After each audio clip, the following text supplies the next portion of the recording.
আসসালামু আলাইকুম। কেমন আছেন সবাই? আশা করি সবাই ভালো আছেন। আমি আল্লাহর রহমতে বেশ ভালোই আছি। আজকে আসছি কিশোরগঞ্জ শহরে হোসেনপুর থানাধীনে অবস্থিত মানববাবুর বাড়ি। এটা এলাকার নাম হলো গাঙ্গাটিয়া। দেখতে সিনারিগুলো খুবই সুন্দর, তাই ভাবলাম আপনাদের সাথে একটা গল্প শেয়ার করি। গল্পটা হলো এরকম, অনেক সময় অনেক কথার কিন্তু পাওয়ার থাকে। আপনি কিছু কথা বলবেন, দেখবেন এই কথার অনেক শক্তি, অনেক ক্ষমতা। আবার কিছু কথা আছে আজে বাজে, খামাখা। তো মানুষের এই সংক্ষিপ্ত সময় আমি মনে করি কথাগুলো যেগুলো আপনি বলবেন অবশ্যই চিন্তা করে বলার চেষ্টা করবেন। কথায় আছে না, ধনুক থেকে তীর থেকে ধনুক আর মুখ থেকে কথা, দুইটা যদি বেরিয়ে যায় আর ফেরত আসে না। একটু চিন্তা ভাবনা করে বলার চেষ্টা করবেন। যে আমি আপনাদের সাথে একটা ছোট্ট একটা কাহিনী শেয়ার করতেছি। যে একবার এক ডাক্তার আর একজন হুজুর কথাবার্তা বলতেছে। কথাবার্তা বলার পরে এক পর্যায়ে একজন লোক আসলো, আয়সা বলতেছে যে আমার মেয়েটার পেট ব্যথা, হুজুর আপনি একটু পানি পরা দেন। পরে হুজুরে কি করছে, ডাক্তার এখানে বসা, হুজুরে কি করছে, গ্লাসটা নিয়ে হ্যাঁ কোরআন তেলাওয়াত করে মনে মনে কয়েকটা সূরা টুরা পড়া ফু দিয়ে দিছে। গ্লাসটা মোটামুটি ভালোই দূরে।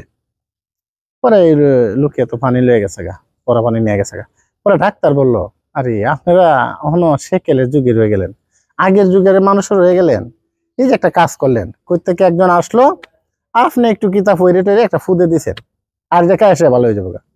আমরা আসে রুগীটাকে দেখি, দেখা কি করি, দেখা প্রথমে পরীক্ষা করি, পরীক্ষা নিরীক্ষা করে রিপোর্ট দেখার পরে ভালোভাবে গবেষণা করে তারপর আমরা ওষুধ দিয়ে দিই। টাকা এই দিক দিয়ে আসে, ওই দিক দিয়ে আসে, সব দিক দিয়ে সুবিধা। তারপরে আমরা মনে করেন রোগ নির্ণয় করে তারপরে ওষুধ দিই, সে ওষুধগুলাকে আস্তে আস্তে সে সুস্থ হয়। আপনি কি পড়ছেন, ফইরা ফু দিছেন, ফু দেওয়ার পরে চলে গেছে, এই পানিকা হেয়ার ফ্যাট ব্যথা ভালো হয়ে যাবে। আপনারা যে কাম করে, হুজুর তো বুদ্ধিমান ছিল। হুজুর বলতেছে, আমি তো ভাবছিলাম মিয়া তুমি বুদ্ধিমান, তুমি দিমা আস্তে একটা মাথা মোটা বলো, তুমি যে আসলে একটা সোহম বুদাই। আরে তুমি যে সিধা কি কইতাম আর লেখাপড়া করে এটা শিখছ, পুরা মাথা মোটা বলদের মতো একটা কথা গিলা। এই কথা শোনার পর ডাক্তারের মাথা তো গরম হয়েছে গা। কি আমার আপনি মাথা মোটা বলদ করলেন? আমি এমবিবিএস এফআরসিএস, হ্যাঁ আমি বিদেশ থেকে ডিগ্রি নিয়ে ডাক্তার হইছি, আর আপনি আমার এই কথাটা কইতে পারলেন? বিদেশ থেকে ডিগ্রি আনছো ঠিকই, কিন্তু তোমার কথাতে বোঝা গেল যে তুমি মাথা মোটা বলো দুই। পরে ডাক্তার আরো রাগে গেছে, যেমন প্রায় হুজুরের সাথে হাতাহাতি অবস্থা। পরে হুজুর বলছে একটু শান্ত হন, এবার মূল জিনিসটা আপনাকে আমি বুঝিয়ে বলি। যেমন দেখেন, আমি সামান্য আমার চামড়ার মুখ দিয়ে দুইটা কথা বললাম আপনাকে, একটা বললাম চকুম্বুদায়, একটা বললাম মাথা মোটা বলদ। আপনাকে আমি গায়ে হাত দিই নাই, আপনার সাথে ভালো রিলেশন আমার, কিন্তু আপনি এই দুইটা কথা শুনে আপনার মাথা গরম হয়ে গেছে। এখানে পারলে আমার মায়ের শুরু করেন। দেখেন কথার কত পাওয়ার। আর আমি কি করছি, এই যে পানির মধ্যে ফুটেছি, আল্লাহর কালাম পড়ে আমি পানির মধ্যে ফুটেছি।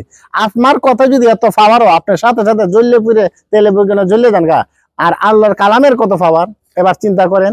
এই কালাম পড়ে আমি ফুটেছি, যাই খবর নিয়ে দেখেন ঠিকই মনে হয় এখন যদি পানি খাওয়াই থাকে, যাই দেখেন ওই বাচ্চার পেট ব্যথা ঠিকই ভালো হয়েছে।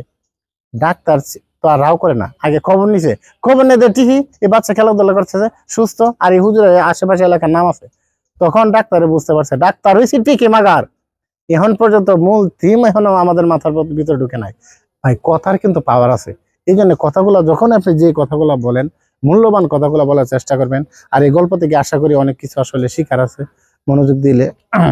যাই হোক, ধন্যবাদ সবাইকে। আবারও নতুন কোনো ভিডিও নিয়ে আপনাদের সামনে হাজির হব। সবাই সুস্থ থাকুন, ভালো থাকুন, চোখ রাখুন অ্যালফাবেট ক্লাসরুমের সাথে। আসসালামু আলাইকুম রহমতুল্লাহি ওয়া বারাকাতুহু।